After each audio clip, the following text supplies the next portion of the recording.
ERC, quality service since 1972. Repairing TVs, console stereos, electronic musical instruments, pinball machines, arcade games, and more. Call 836-0454.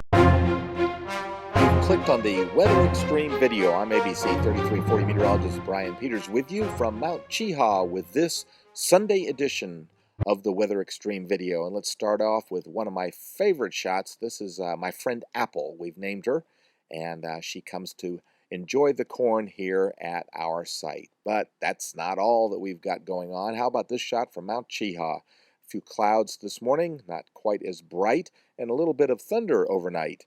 And here is Demopolis showing that the wind is calm as the sun is rising down there.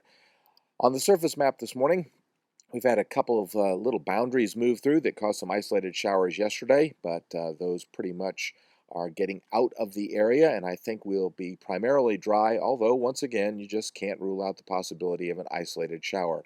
The troughiness over the east coast continues, or the eastern half of the country actually, and it looks like one little short wave is moving by and another short wave is coming into the western Great Lakes area, and that's going to be producing some interesting weather for the northern tier of the United States. Still warm across much of the country. As a matter of fact, you just can't find temperatures much below about 50 degrees anywhere in the country. Across central Alabama, we've got a lot of fog symbols on the weather map this morning, with temperatures generally in the 60s across the area. And remember, I mentioned yesterday the dry air aloft, and it looks like from the Birmingham sounding last night at the Shelby County Airport that dry air did get here. QPF is much more in line now with the possibility of some isolated showers, but I really think for the next several days we're going to be pretty much dry.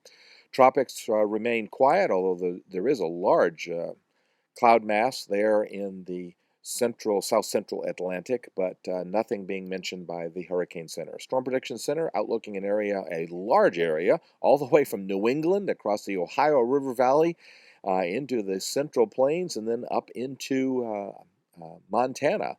So a large area for severe weather, and I think mostly severe thunderstorms. That area becomes a little smaller on day 2, which is Monday as we start the week, with a slight risk in the eastern part of the Ohio River Valley along the mid-Atlantic states, and then back over the north-central U.S.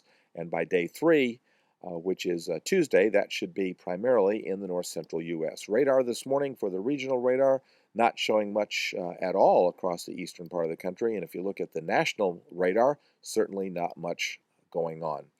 Here's the 06Z GFS model run, and the surface map for today at midday at 1 o'clock shows very few showers, and most of those east and south of the Birmingham area, and I think that's probably a good idea.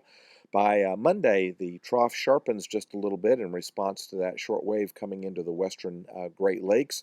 By Tuesday, the trough has finally moved off to the Atlantic, right on the Atlantic coast, and then by Wednesday you can see that things are flattening a great deal in the upper atmosphere, and that is going to contribute to pretty much dryness, although once again, I'm sorry, you just can't rule out an isolated shower.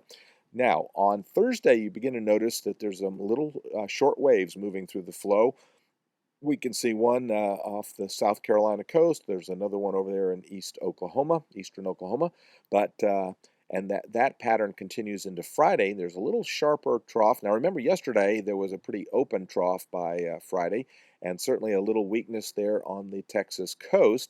But by Saturday, the trough is certainly a lot more pronounced, and that contributing to some fewer showers. Although it does look from this that the surface pattern by the GFS is being underdone just a little bit.